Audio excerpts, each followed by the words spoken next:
নমস্কাৰ প্ৰিয় দৰ্শক, দিনটোৰ গুৰুত্বপূৰ্ণ খবৰসমূহৰ সৈতে আপোনাক ৰাইজৰ বাতৰিলৈ স্বাগতম জনাইছোঁ। আজিৰ শীৰ্ষক খবৰসমূহ চমুকৈ এনেধৰণৰ। বিশ্ব অৰ্থনৈতিক মঞ্চত মুখ্যমন্ত্ৰীৰ ইতিহাস ৰচনাৰ পৰা ড্ৰাইভিং লাইচেন্সৰ ডিজিটেল বিপ্লৱলৈ। এফালে জুবিন গাৰ্গৰ চৰিত্ৰ হননৰ অভিযোগত শিখা শৰ্মা গ্ৰেপ্তাৰ, আনফালে পেঞ্চনৰ দাবীত স্বাধীনতা সংগ্ৰামীৰ পৰিয়ালৰ আমৰণ অনশনৰ হুংকাৰ। চাকৰি প্ৰত্যাশীৰ বাবে আৰক্ষীৰ নিযুক্তিৰ বাবে আছে সুখবৰ, তাৰ মাজতে ৰপ্তানি সূচাংকত অসমৰ স্থলন। বিজেপিৰ ৰাষ্ট্ৰীয় সভাপতি নীতিন নবীনৰ মনোনয়নৰ পৰা শিৱসাগৰ কাৰাগাৰৰ চাঞ্চললৈ। মাত্ৰ কেইমিনিটমানতে জানক দিনটোৰ সকলোবোৰ ডাঙৰ খবৰ। খবৰসমূহ সঁচা আৰু নিৰপেক্ষভাৱে পাই থাকিবলৈ আমাৰ জনমত চেনেলটো এতিয়াই ছাবস্ক্ৰাইব কৰি লওক, লগতে ভিডিঅ'টো ভাল পালে এটা লাইক কৰি থৈ যাবলৈ নাপাহৰিব। প্ৰিয় দৰ্শক, আজি অসমীয়া মাঘ মাহৰ 6 তাৰিখ আৰু ইংৰাজী 20 জানুৱাৰী। এতিয়া আমি প্ৰথমটো খবৰলৈ। জুবিন গাৰ্গৰ চৰিত্ৰ হননৰ অভিযোগ, গৰিমা শইকীয়া গাৰ্গৰ এজাহাৰৰ ভিত্তিত শিখা শৰ্মা গ্ৰেপ্তাৰ। শিল্পী জুবিন গাৰ্গৰ বিৰুদ্ধে সামাজিক মাধ্যমত ধাৰাবাহিকভাৱে বিৰূপ মন্তব্য আৰু চৰিত্ৰ হননৰ অভিযোগত অৱশেষত আৰক্ষীৰ জালত পৰিছে বিতৰ্কিত শিখা শৰ্মা। সোমবাৰে পুৱা জুবিন গাৰ্গৰ পত্নী গৰিমা শইকীয়া গাৰ্গে দাখিল কৰা এজাহাৰৰ ভিত্তিত সেইদিনাই সন্ধিয়া গুৱাহাটীৰ পাথৰকুৰিস্থিত বাসগৃহৰ পৰা অপৰাধ শাখাই শিখা শৰ্মাক গ্ৰেপ্তাৰ কৰে। প্ৰয়াত শিল্পী জুবিন গাৰ্গক লৈ দীৰ্ঘদিন ধৰি অশালীন মন্তব্য কৰি অহাৰ অভিযোগ উত্থাপন হৈছিল শিখা শৰ্মাৰ বিৰুদ্ধে। গৰিমা শইকীয়া গাৰ্গে জনোৱা মতে ইমান দিনে বিষয়টো গুৰুত্বহীন বুলি ভাবি আওকাণ কৰা হৈছিল, যদিও শেহতীয়াকৈ ই সহ্যৰ সীমা অতিক্ৰম কৰিছিল। বিশেষকৈ জুবিন গাৰ্গৰ মৃত্যুৰ 4 মাহ সম্পূৰ্ণ হোৱাৰ দিনটোতে এনে আইনী পদক্ষেপ মৰ্মান্তিক হ'লেও জৰুৰী বুলি তেওঁ অভিহিত কৰে। আইনী পদক্ষেপ আৰু অভিযোগ ধাৰা আৰক্ষীয়ে BNSৰ 152/196/299/351/352/353/356 ধাৰাৰ অধীনত গোচৰ ৰুজু কৰিছে। অন্যান্য এজাহাৰ কেৱল পৰিয়ালেই নহয়, জুবিন গাৰ্গ ফেন ক্লাব আৰু অসমৰ শিল্পী সমাজেও পৃথকে পৃথকে দিছপুৰ থানাত এজাহাৰ দাখিল কৰিছে। ফেন ক্লাবে জানিবলৈ দিয়া মতে সমগ্ৰ অসমৰ প্ৰায় 20ৰ পৰা 25খন থানাত শিখাৰ বিৰুদ্ধে গোচৰ তৰা হ'ব। এই ঘটনাই বৰ্তমানৰ সামাজিক মাধ্যমৰ অপব্যৱহাৰ আৰু ইয়াৰ পৰিণামক পুনৰ চৰ্চালৈ আনিছে। কোনো এজন ব্যক্তিৰ বিয়োগৰ পাছত তেওঁৰ ব্যক্তিগত জীৱনক লৈ অশালীন মন্তব্য কৰাটো কিমান দুৰ্ভাগ্যজনক সেয়া এই ঘটনাই প্ৰমাণ কৰে। অৱশ্যে এফালে যদি ই এজন শিল্পীৰ প্ৰতি থকা আৱেগ আৰু মৰ্যাদাৰ বিষয়, আনফালে ই বাক স্বাধীনতা বনাম সামাজিক দায়িত্ববোধৰ মাজৰ সংঘাতকো সূচাইছে। শিল্পী সমাজে উল্লেখ কৰা মতে কাৰোবাৰ হাতত কিবা তথ্য থাকিলে সেয়া আদালতত দাখিল কৰাৰ পৰিৱৰ্তে সামাজিক মাধ্যমত চৰিত্ৰ হনন কৰাটো এক সুস্থ সমাজৰ লক্ষণ নহয়। এতিয়া আৰক্ষীৰ তদন্তইহে প্ৰমাণ কৰিব যে এই অভিযোগসমূহ কিমান যুক্তিসংগত আৰু আইনী দিশত ইয়াৰ ভৱিষ্যত কি। এতিয়া আমি পৰৱৰ্তী খবৰটোলৈ। পেঞ্চনৰ দাবীত স্বাধীনতা সংগ্ৰামীৰ পৰিয়ালৰ আমৰণ অনশনৰ হুংকাৰ। অসমৰ প্ৰায় 2.5 লাখ স্বাধীনতা সংগ্ৰামীৰ পৰিয়ালে চৰকাৰৰ বিৰুদ্ধে তীব্ৰ ক্ষোভ প্ৰকাশ কৰি অতি শীঘ্ৰে আমৰণ অনশন কাৰ্যসূচী গ্ৰহণ কৰাৰ হুংকাৰ দিছে। দীৰ্ঘদিন ধৰি প্ৰতিটো পৰিয়ালৰ এজনকৈ যোগ্য উত্তৰাধিকাৰীক পেঞ্চন প্ৰদানৰ প্ৰতিশ্ৰুতি দি অহাৰ পিছতো চৰকাৰে ইয়াক কাৰ্যকৰী নকৰাৰ অভিযোগত এই সিদ্ধান্ত গ্ৰহণ কৰা হয়। অসম ৰাজ্যিক স্বাধীনতা সংগ্ৰামী সন্মিলনৰ মতে চৰকাৰৰ গৃহ আৰু ৰাজনৈতিক বিভাগৰ লেহেমীয়া গতিৰ বাবে এই সমগ্ৰ প্ৰক্ৰিয়াটো স্থবিৰ হৈ পৰিছে। প্ৰক্ৰিয়া সম্পূৰ্ণ হোৱাৰ পিছতো বিলম্ব। সন্মিলনৰ সাধাৰণ সম্পাদক দ্বিজেন্দ্ৰ মোহন শৰ্মাই জনোৱা মতে জিলা উপায়ুক্তসকলৰ দ্বাৰা কৰিবলগীয়া ভেৰিফিকেশ্যন ইতিমধ্যে সম্পূৰ্ণ হৈ গৈছে। হিতাধিকাৰী প্ৰায় 1434 গৰাকী যোগ্য হিতাধিকাৰীৰ এখন তালিকা যোৱা 7 জানুৱাৰীত কেবিনেট মন্ত্ৰী চন্দ্ৰমোহন পাটোৱাৰীক জমা দিয়া হৈছিল। বিত্তীয় পৰামৰ্শ সন্মিলনে 10,000ৰ পৰা 25,000 টকা পৰ্যন্ত মাহিলী পেঞ্চনৰ বিভিন্ন স্তৰৰ এক বিত্তীয় খতিয়ান মুখ্যমন্ত্ৰী ডক্টৰ হিমন্ত বিশ্ব শৰ্মাক যোৱা 17 জানুৱাৰীত এখন পত্ৰৰ জৰিয়তে অৱগত কৰিছে। দেশৰ স্বাধীনতাৰ বাবে সৰ্বোচ্চ ত্যাগ কৰা বীৰসকলৰ পৰিয়ালক পেঞ্চনৰ বাবে এনেদৰে ৰাজপথলৈ ওলাই আহিবলগীয়া হোৱাটো এক দুৰ্ভাগ্যজনক বিষয়। চৰকাৰে বিভিন্ন সময়ত স্বাধীনতা সংগ্ৰামীসকলক সন্মান জনোৱাৰ কথা ক'লেও আমোলাতান্ত্ৰিক জটিলতাৰ বাবেই তেওঁলোকৰ উত্তৰাধিকাৰীসকলে বিত্তীয় অনিশ্চয়তাত ভুগিবলগীয়া হৈছে। যদিহে প্ৰক্ৰিয়াসমূহ সঁচাকৈ সম্পূৰ্ণ হৈছে, তেন্তে সিদ্ধান্ত গ্ৰহণত হোৱা বিলম্বে চৰকাৰৰ সদিচ্ছাক লৈ প্ৰশ্ন উত্থাপন কৰা দেখা যায়। এতিয়া আমি পৰৱৰ্তী খবৰটোলৈ। বিশ্ব দৰবাৰত অসম, ডাভোছত ইতিহাস ৰচনা কৰি বিশ্ব অৰ্থনৈতিক মঞ্চত মুখ্যমন্ত্ৰী ডক্টৰ হিমন্ত বিশ্ব শৰ্মা। ছুইজাৰলেণ্ডৰ ডাভোছত অনুষ্ঠিত বিশ্ব অৰ্থনৈতিক মঞ্চৰ 2026 বৰ্ষৰ বাৰ্ষিক সন্মিলনত অংশ লৈ এক নতুন ইতিহাস ৰচনা কৰিলে মুখ্যমন্ত্ৰী ডক্টৰ হিমন্ত বিশ্ব শৰ্মাই।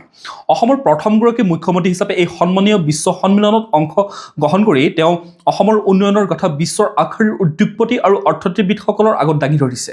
ডাভোছ ভ্ৰমণৰ গুৰুত্বপূৰ্ণ দিশসমূহ। সোমবাৰে ছুইজাৰলেণ্ডত উপস্থিত হোৱাৰ পিছতেই মুখ্যমন্ত্ৰীগৰাকীক প্ৰৱাসী ভাৰতীয়সকলে উষ্ম আদৰণি জনায়। এই ভ্ৰমণৰ জৰিয়তে অসমে বিশ্ব বাণিজ্যৰ মানচিত্ৰত নিজৰ স্থান শক্তিশালী কৰাৰ লক্ষ্য নিৰ্ধাৰণ কৰিছে। বিশ্ব নেতাৰ সৈতে সাক্ষাৎ। ডক্টৰ শৰ্মাই ইতিমধ্যে ছিংগাপুৰৰ ৰাষ্ট্ৰপতি থৰ্মন চনমুগাৰত্নম, বিশ্ব বেংকৰ অধ্যক্ষ অজয় বাংগা আৰু অন্ধ্ৰপ্ৰদেশৰ মুখ্যমন্ত্ৰী এন চন্দ্ৰবাবু নাইডুৰ দৰে বিশিষ্ট ব্যক্তিসকলৰ সৈতে মত বিনিময় কৰিছে। বিনিয়োগৰ সম্ভাৱনা। 5 দিনীয়া এই ভ্ৰমণত মুখ্যমন্ত্ৰীগৰাকীয়ে প্ৰায় 17খনতকৈ অধিক গুৰুত্বপূৰ্ণ বৈঠকত অংশ ল'ব। বিশেষকৈ অসমৰ চাহ উদ্যোগ, সেউজ শক্তি আৰু ইনফ্ৰাষ্ট্ৰাকচাৰ খণ্ডত বিশ্বৰ পুঁজিপতিসকলক বিনিয়োগৰ বাবে আকৰ্ষণ কৰিবলৈ এই প্ৰচেষ্টা চলাব। চুক্তি স্বাক্ষৰৰ সম্ভাৱনা। এই সন্মিলনতে অসম চৰকাৰে বিশ্বৰ কেইবাটাও বহুজাতিক কোম্পানীৰ সৈতে কেইবাখনো বুজাবুজিৰ চুক্তি স্বাক্ষৰ কৰাৰ সম্ভাৱনা আছে। ৰাজনৈতিকভাৱে এই ভ্ৰমণ ডক্টৰ হিমন্ত বিশ্ব শৰ্মা আৰু অসমৰ বাবে এক ডাঙৰ সাফল্য। ইয়াৰ পূৰ্বে কেৱল ভাৰতৰ উন্নত ৰাজ্যসমূহ যেনে মহাৰাষ্ট্ৰ, কৰ্ণাটকেহে এনে মঞ্চত নিজকে প্ৰতিনিধিত্ব কৰাৰ সুযোগ পাইছিল। এতিয়া সেই তালিকাত অসমৰ নাম অন্তৰ্ভুক্ত হোৱাতে ৰাজ্যখনৰ বৰ্ধিত অৰ্থনৈতিক আত্মবিশ্বাসক সূচাইছে। অৱশ্যে এয়া কেৱল এক পলিটিকেল ইভেণ্ট হৈ ৰৈ যায় নে ই সঁচাকৈয়ে অসমলৈ বৃহৎ পৰিমাণৰ বিদেশী বিনিয়োগ কঢ়িয়াই নে, সেয়াহে আচল প্ৰত্যাহ্বান হ'ব। ইয়াৰ পূৰ্বে অনুষ্ঠিত এডভান্টেজ আছামৰ দৰে সন্মিলনৰ পৰা কিমান বিনিয়োগ বাস্তৱত পৰিণত হ'ল তাক লৈ চৰ্চা চলি থকাৰ মাজতে ডাভোছ ভ্ৰমণৰ এই আন্তঃৰাষ্ট্ৰীয় প্ৰচেষ্টাই অসমৰ নিবনুৱা সমস্যা সমাধান আৰু ঔদ্যোগিক বিকাশত কিমান সহায় কৰে সেয়া লক্ষণীয় হ'ব। এতিয়া আমি পৰৱৰ্তী খবৰটোলৈ। ৰপ্তানি তৎপৰতাৰ সূচাংকত অসমৰ দুৰ্বল প্ৰদৰ্শন, দেশৰ ভিতৰত 24 সংখ্যক স্থান লাভ। নীতি আয়োগৰ 2024 বৰ্ষৰ ৰপ্তানি তৎপৰতাৰ সূচাংকত অসমৰ স্থিতি হতাশজনক বুলি বিবেচিত হৈছে। দেশৰ 36খন ৰাজ্য আৰু কেন্দ্ৰীয় শাসিত অঞ্চলৰ ভিতৰত অসমে 24 সংখ্যক স্থানত থকাৰ বিপৰীতে উত্তৰ পূৰ্বাঞ্চলৰ চুবুৰীয়া ৰাজ্য নাগালেণ্ড আৰু ত্ৰিপুৰাতকৈও তলত স্থান লাভ কৰিছে। অসমৰ ৰপ্তানি বাণিজ্যৰ এক থুলমূল আভাস জানি লোৱা হওক। 2024 বিত্তীয় বৰ্ষত অসমৰ পৰা মুঠ 3,700 কোটি টকাৰ সামগ্ৰী ৰপ্তানি কৰা হৈছিল। ৰাজ্যখনৰ ৰপ্তানি বাণিজ্যৰ কিছুমান মূল দিশ হ'ল প্ৰধান সামগ্ৰী। অসমৰ ৰপ্তানি বাণিজ্যৰ সিংহভাগ আজিও চাহে দখল কৰি আহিছে। ইয়াৰ উপৰিও কয়লা, ঔষধি সামগ্ৰী আৰু সুগন্ধি দ্ৰব্যৰ ৰপ্তানি বৃদ্ধি পাইছে। সম্ভাৱনাপূৰ্ণ খণ্ড। প্ৰতিবেদনত উল্লেখ কৰা মতে অসমৰ পৰা তিল, শাক-পাচলি, কাঠ, কয়লা আৰু চাবোন বা প্ৰসাধনৰ সামগ্ৰীৰ ৰপ্তানিৰ প্ৰচুৰ সম্ভাৱনা আছে যদিও ইয়াৰ সঠিক ব্যৱহাৰ হোৱা নাই। বজাৰ। অসমৰ সামগ্ৰীৰ এটাই বৃহৎ অংশ অৰ্থাৎ প্ৰায় 23% চুবুৰীয়া দেশ ভূটানলৈ ৰপ্তানি কৰা হয়। অসমে ৰপ্তানিৰ ক্ষেত্ৰত আশা কৰা ধৰণে অগ্ৰগতি লাভ কৰিব নোৱাৰাৰ আঁৰত কেইবাটাও গুৰুত্বপূৰ্ণ সমস্যা আঙুলিয়াই দিয়া হৈছে। একক সামগ্ৰীৰ ওপৰত নিৰ্ভৰশীলতা। ৰপ্তানিৰ 50%তকৈ অধিক কেৱল চাহৰ ওপৰতে নিৰ্ভৰশীল। ফলত আন্তঃৰাষ্ট্ৰীয় বজাৰত চাহৰ দাম কমিলে বা জলবায়ুৰ পৰিৱৰ্তন হ'লে সমগ্ৰ ৰপ্তানি খণ্ডটোৱে বিপদত পৰে। উন্নত পৰীক্ষাগাৰৰ অভাৱ। কৃষি সামগ্ৰী বা চাহ পৰীক্ষা কৰিবলৈ অসমত পৰ্যাপ্ত NABL স্বীকৃত পৰীক্ষাগাৰ নাই, যাৰ ফলত ৰপ্তানিকাৰীসকলে কলকাতা বা হায়দৰাবাদৰ ওপৰত নিৰ্ভৰ কৰিবলগীয়া হয়, যিটো খৰচী আৰু সময় সাপেক্ষ। অবৈধ বাণিজ্য। প্ৰতিবেদনত এক উদ্বেগজনক তথ্য সদৰি কৰা হৈছে যে এতিয়াও অসমৰ পৰা বহু সামগ্ৰী অনানুষ্ঠানিকভাৱে বা কোনো পঞ্জীয়ন নোহোৱাকৈ ৰপ্তানি কৰা হয়। ইয়াৰ ফলত চৰকাৰে ৰাজহ হেৰুওৱাৰ লগতে ৰপ্তানিৰ সঠিক তথ্যও উপলব্ধ নহয়। আন্তঃগাঁথনিৰ নাটনি। কোল্ড চেইন আৰু কাৰ্গো সেৱাৰ অভাৱে কৃষি সামগ্ৰীত ৰপ্তানিৰ বাধাৰ সৃষ্টি কৰিছে। অসমে যদি সঁচাকৈ বিশ্ব বাণিজ্যৰ কেন্দ্ৰবিন্দু হ'ব বিচাৰে তেন্তে কেৱল চাহৰ ওপৰত নিৰ্ভৰ কৰি থাকিলেই নহ'ব। ৰাজ্য চৰকাৰে কৃষিভিত্তিক উদ্যোগ আৰু প্ৰযুক্তিচালিত উদ্যোগসমূহক বিশেষভাৱে উৎসাহিত কৰাৰ লগতে ৰপ্তানিৰ বাবে প্ৰয়োজনীয় আন্তঃগাঁথনি যেনে পৰীক্ষাগাৰ আৰু লজিষ্টিক কেন্দ্ৰসমূহ স্থাপন কৰাত গুৰুত্ব দিয়াটো অতি জৰুৰী। এতিয়া আমি পৰৱৰ্তী খবৰটোলৈ। শিৱসাগৰ জেইলৰ বাহিৰত বিকাশ অসম আৰু ৰংটো পানী ফুকন। ভিন্ন অভিযোগত বিগত কেইবামাহো ধৰি ৰঙাঘৰৰ আলহী হৈ আছে বীৰ লাচিত সেনাৰ বহুকেইগৰাকী নেতাকৰ্মী। এইসকলৰ শীঘ্ৰেই মুক্তি দিবলৈ বীৰ লাচিত সেনাই আহ্বান জনাই আহিছে যদিও চৰকাৰ তথা প্ৰশাসনৰ ফালৰ পৰা এই আহ্বানক সঁহাৰি জনোৱা হোৱা নাই। বৰ্তমান শিৱসাগৰ জেইলত বন্দী হৈ থকা বীৰ লাচিত সেনাৰ ৰংটো পানী ফুকন আৰু সংগঠনটোৰ পৰা বহিষ্কৃত নেতা বিকাশ অসমক সোমবাৰে প্ৰেৰণ কৰা হয় তিনিচুকীয়া থানালৈ। আৰক্ষীৰ এখন বিশেষ বাহনেৰে বীৰ লাচিত সেনাৰ এই 7গৰাকী নেতাকৰ্মীক প্ৰেৰণ কৰা হয় তিনিচুকীয়া থানালৈ। উল্লেখ কৰা প্ৰয়োজন যে তিনিচুকীয়াত পঞ্জীয়ন হৈ থকা ধন দাবী, ভাবুকি প্ৰদান সম্পৰ্কীয় গোচৰত তেওঁলোকক পুনৰ গ্ৰেপ্তাৰ কৰা হ'ব এইসকলক। ইফালে শিৱসাগৰ জেইলৰ বাহিৰত বীৰ লাচিত সেনাৰ এইসকলক সাক্ষাৎ কৰিবলৈ ভিৰ লাগে পৰিয়াল আৰু শুভাকাংক্ষী। মূৰত গামোচা বান্ধি জেইলৰ পৰা ওলাই অহা বিকাশ অসমে হাঁহি হাঁহি সকলোকে মাঘ বিহু আৰু ইংৰাজী নৱবৰ্ষৰ শুভেচ্ছা জ্ঞাপন কৰে। আনফালে ৰন্তু পানী ফুকনে কয় যে জেইলৰ ভিতৰত থাকিও বহুজনৰ অভাৱ অভিযোগ বুজ ল'বলৈ চেষ্টা কৰিছোঁ, বাকী অসমৰ ৰাইজ ভালে থাকক। এতিয়া আমি পৰৱৰ্তী খবৰটোলৈ। ৰাজ্যৰ চাকৰি প্ৰত্যাশীৰ বাবে সুখবৰ। আৰক্ষীৰ নিযুক্তিৰ বয়স বৃদ্ধিৰ লগতে কেইবাটাও গুৰুত্বপূৰ্ণ ঘোষণা মুখ্যমন্ত্ৰীৰ। অসম চৰকাৰে ৰাজ্যৰ শিক্ষিত, নিবনুৱা আৰু চৰকাৰী কৰ্মচাৰীসকলৰ স্বাৰ্থত কেইবাটাও ডাঙৰ ঘোষণা কৰিছে। দেওবাৰে ছ'চিয়েল মিডিয়াৰ জৰিয়তে জনসাধাৰণৰ সৈতে হোৱা এক পোনপটীয়া বাৰ্তালাপত মুখ্যমন্ত্ৰী ডক্টৰ হিমন্ত বিশ্ব শৰ্মাই আৰক্ষীৰ নিযুক্তিৰ বয়সৰ সীমা বৃদ্ধি কৰাৰ লগতে বদলি প্ৰক্ৰিয়া সহজ কৰাৰ কথা ঘোষণা কৰে। মুখ্যমন্ত্ৰীৰ ঘোষণা মূল খতিয়ান। আৰক্ষীৰ কনিষ্টবল নিযুক্তি। অসম আৰক্ষীৰ কনিষ্টবল পদৰ বাবে সৰ্বোচ্চ বয়সৰ সীমা 25 বছৰৰ পৰা 26 বছৰ বয়সলৈ বৃদ্ধি কৰা হৈছে। নিম্নতম বয়স 18 বছৰতে অপৰিৱৰ্তিত হৈ থাকিব। লগতে আবেদনৰ সময়সীমাও অতিৰিক্ত 15 দিন বৃদ্ধি কৰা হ'ব। স্বাগত সতীৰ্থ পৰ্টেল মুকলি। তৃতীয় আৰু চতুৰ্থ শ্ৰেণীৰ চৰকাৰী কৰ্মচাৰীসকলৰ পাৰস্পৰিক বদলি অৰ্থাৎ মিউচুৱেল ট্ৰান্সফাৰৰ বাবে স্বাগত সতীৰ্থ পৰ্টেল ফেব্ৰুৱাৰী মাহৰ প্ৰথম সপ্তাহতে পুনৰ মুকলি কৰা হ'ব। এই সুবিধা এডিআৰই পৰীক্ষাত অৱতীৰ্ণ হোৱা প্ৰাৰ্থীসকলৰ বাবেও উপলব্ধ হ'ব। দিব্যাংগ প্ৰাৰ্থীৰ বাবে বিশেষ সুবিধা। বিশেষভাৱে সক্ষম প্ৰাৰ্থীসকলৰ অনুৰোধ ৰক্ষা কৰি চৰকাৰে নিযুক্তি প্ৰক্ৰিয়াত দ্বিতীয়বাৰৰ বাবে স্বাস্থ্য পৰীক্ষা কৰাৰ অনুমতি প্ৰদান কৰে। ভেঞ্চাৰ স্কুলৰ শিক্ষকসকলৰ বাবেও আবেদনৰ পৰ্টেল অতি শীঘ্ৰে মুকলি কৰিবলৈ শিক্ষা বিভাগক নিৰ্দেশ দিছে মুখ্যমন্ত্ৰীয়ে। চৰকাৰৰ এই সিদ্ধান্তই বিশেষকৈ সেইসকল যুৱক যুৱতীক সকাহ দিব যিসকলে কেৱল বয়সৰ বাবে আৰক্ষীৰ চাকৰিৰ সুযোগ হেৰুওৱাৰ আশংকাত আছিল।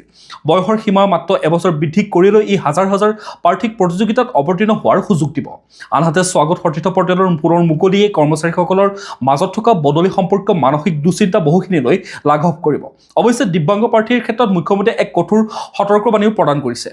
কোনো ব্যক্তি যদি প্ৰকৃততে বিশেষভাৱে সক্ষম নহয় তেন্তে তেওঁলোকৰ এই শ্ৰেণীৰ সুবিধা লৈ নিযুক্তি লাভ কৰিব নোৱাৰিব। এতিয়া আছো আমি পৰৱৰ্তী খবৰটোলৈ। অখিল গগৈয়ে কি কয় কৈ থাকক। কংগ্ৰেছে 100ৰো অধিক আসনত যুঁজিব। এইবাৰ গৌৰৱ গগৈ হুংকাৰ। 2024 বিধানসভা নিৰ্বাচন চমু চাপি অহাৰ লগে লগে বিৰোধী শিবিৰৰ মাজত আসন ভাগ বতৰাক লৈ সংঘাত স্পষ্ট হৈ পৰিছে। সোমবাৰে গোৱালপাৰাৰ ৰাজীৱ ভৱনত উপস্থিত হৈ প্ৰদেশ কংগ্ৰেছৰ সভাপতি গৌৰৱ গগৈয়ে স্পষ্ট কৰি দিয়ে যে বিৰোধী ঐক্যৰ মিত্ৰজোঁটৰ মাজত আসনক লৈ আলোচনা চলি থাকিলেও কংগ্ৰেছে 100তকৈ অধিক আসনত প্ৰতিদ্বন্দ্বিতা কৰাটো নিশ্চিত। সংবাদমেলৰ গুৰুত্বপূৰ্ণ দিশসমূহ। অখিল গগৈ কটাক্ষ। বিধায়ক অখিল গগৈ মুছলমান অধ্যুষিত 23টা সমষ্টি দাবী কৰা সন্দৰ্ভত সাংবাদিকে সোধা প্ৰশ্নৰ উত্তৰত গৌৰৱ গগৈয়ে পোনপটীয়াকৈ কয় যে অখিল গগৈয়ে নিজৰ সভাত কি কয় কৈ থাকক, কিন্তু কংগ্ৰেছৰ সিদ্ধান্ত অটল।